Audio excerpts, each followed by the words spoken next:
Hi guys! Product review ulit. Ay, wait, kalitan ko to. Yung nabuksan dapat. Product review tungkol sa water na ginagamit natin.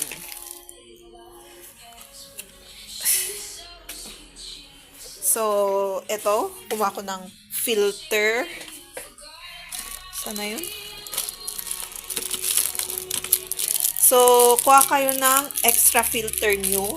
Kasi, pag bibili kayo is, ang may filter lang na extra is ito. Itong product na to. Parang nakikita ko lagi to na binebenta sa labas, sa online, at laging dumadaan sa aking FYP. And meron din yung jug na katulad nito. Ayan. Yung refill. Ang itsura. Pero meron muna siyang white na dadanan sa taas bago dumaan sa ganito. At magiging malilinisan na siya na kahit no boil. Ito, pwede siguro sabihin mo 80 over 100%. So, kailangang ano pa din, i-boil para mas safe pa. And napansin ko, isa lang na filter ang nilagay nila. Dinoble ko. So, may filter siyang, itong parang cloth na to.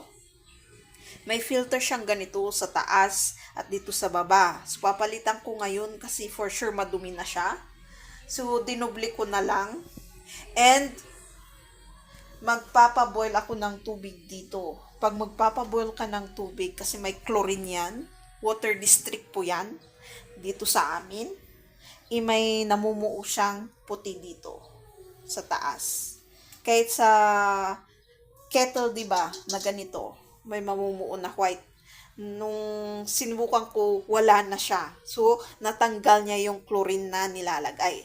So, gagawin ko siya. Buksan natin. Ganyan po kalaki.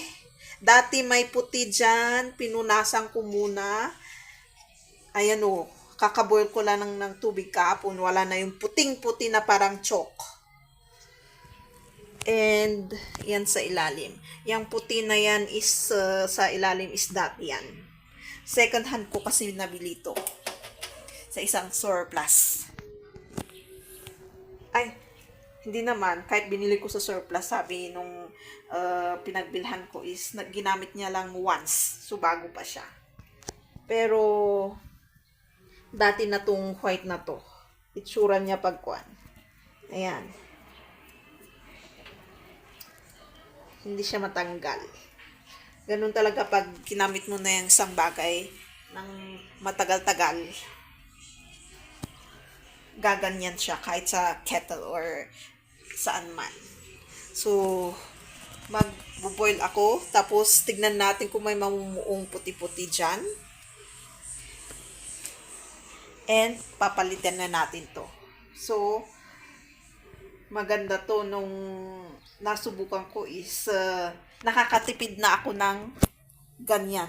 So, yan, ito na rin ang panghugas ko, pangluto ko. Minsan nga, sinubukan ko pang direkta na ininom isang basong ganito. Wala na nangyari sa aking tiyan kasi medyo sensitive din siya. So, yan, papalitan natin. Bubuksan ko siya.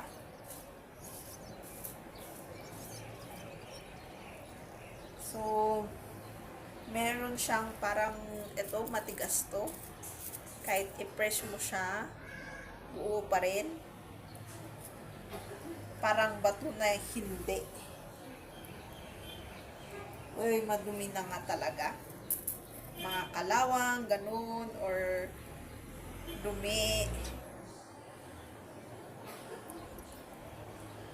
Ayan o, madumi. Nadoble ko siya.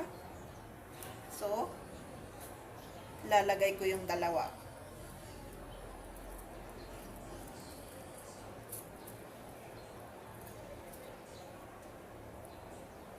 Ewan ko kung anong tawag dito sa parang cloth na to.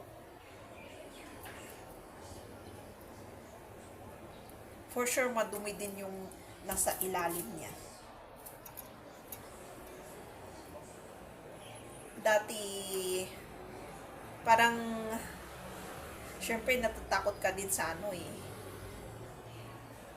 Na kahit i-pray mo siya kay God, makapangyarihan naman si God na kahit may chlorine yung tubig, na yun yung ginagamit mo pang luto, pagpakulo, ganito. Kailangan pa din nating mag-ingat. We trust naman the prayers na mangyayari, na i-dissolve na yung chlorine. Ayan, madumi din.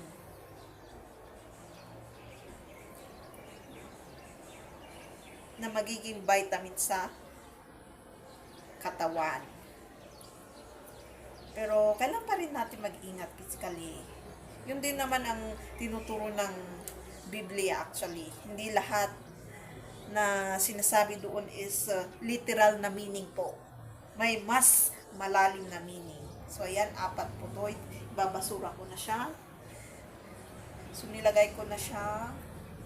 Ibalik ko. And i-run ko yung tubig ng ilang run. Ayan. Para mahugasan yung kung ano mang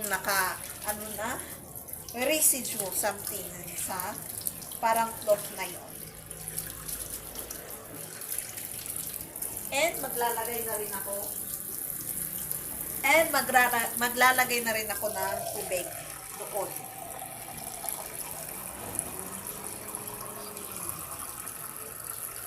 Medyo mabagal-bagal kasi ang lit-lit nito, tapos ang laki-laki ng lalagyan ko.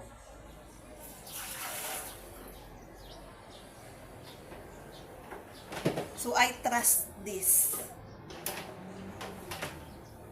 Pero, i-trust mo ng mas malala, mas bongga. Papakuluin mo pa siya.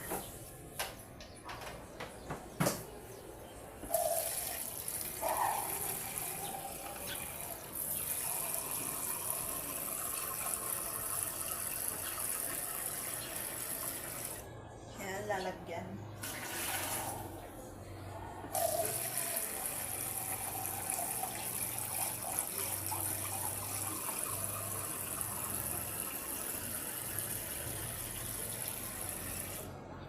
Ayan o. Madumi actually yung tubig kanina kasi siguro umulan kahapon ng malakas. So medyo enough siguro nila.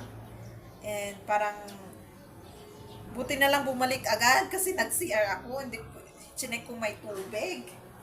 Ipagka balik niya, madumi. Ayan, okay na ulit yung color niya. Yung kulay, clear ulit siya.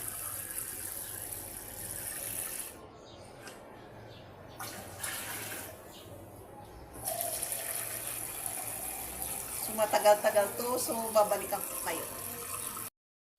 So guys, napuno ko na itong lalagyan ng tubig. Ayan. Bubbles. Kasi, actually hindi rin madali magpakulo nito kahit makapal siya. Korean product to. Pero, very friendly and useful siya. Kasi ang laki niya.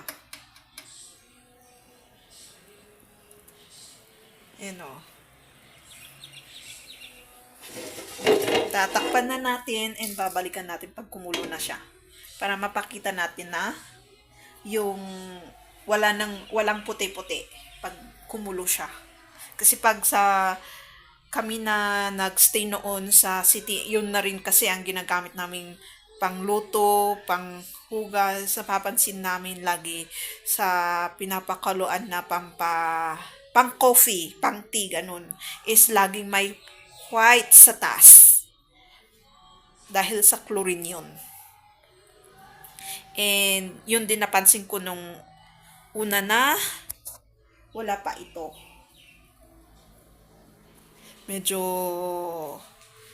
unhealthy sa ating sistema sa loob. So, naghanap tayo ng tutulong na aalisin. O, diba? Against the light. So, see you pag kumulo na yon. Ayan na siya, kumukulo. I-off na natin.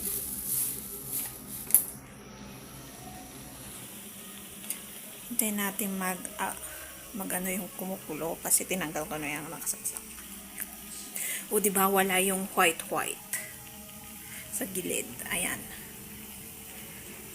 Kaya, I recommend this one.